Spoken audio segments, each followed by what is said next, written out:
Let's come back to France now, where cabinet ministers are meeting today for the first time since the parliamentary election 10 days ago. A new left-wing alliance won the vote, but without a full majority, leaving France in political chaos and still without a new prime minister.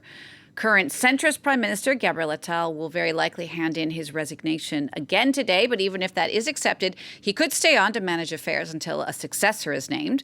We're going to talk more about all of this now with Emerald Maxwell, who joins me from the Élysée Presidential Palace in Paris. Emerald, tell us a bit more about what this meeting is going to be about today. Yes, well, ministers will be meeting here at the Élysée Palace behind me a little bit later today for what is likely to be their last meeting as a cabinet. And that's because President Emmanuel Macron will likely accept their resignation either today or tomorrow. That's according to Interior Minister Gérald Darmanin, who Macron is close to. Last week, Macron actually refused Prime Minister Gabriel Attal's resignation and his government because after those snap polls, the country was in such the parliament was in such disarray. There was so much uncertainty as to who would be able to form the next government. So he asked him to stay on in order to ensure the country's stability. Not much has progressed in the last week. There's been a lot of horse trading between parties, but no one seems any clearer as to who will be able to form the next government. Even so, attention is now turning to the National Assembly's first session on Thursday, and in particular to who will be president of that National Assembly. That is why Macron will likely accept the government's resignation today or tomorrow.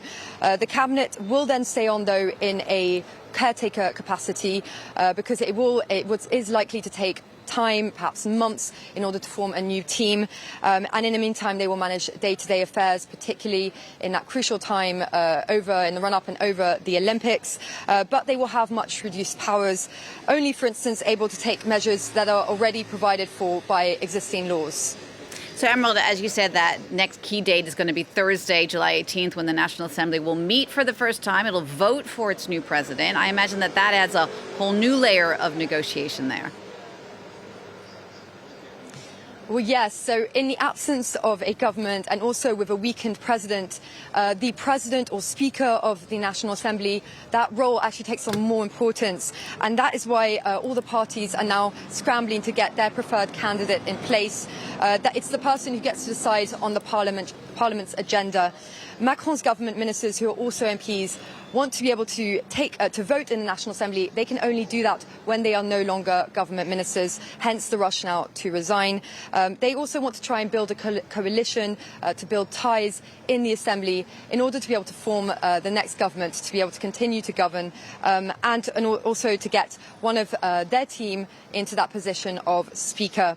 The vote for that position will take place on Thursday, and Macron's team need a free hand to be able to do that. That's no such easy feat in such a fragmented National Assembly with all parties and blocs in far short of a majority. And as we've seen in the last week, a lot of bickering between parties and factions who are now refusing to work together. Emerald, thank you for that. Emerald Maxwell there reporting from the Élysée Presidential Palace.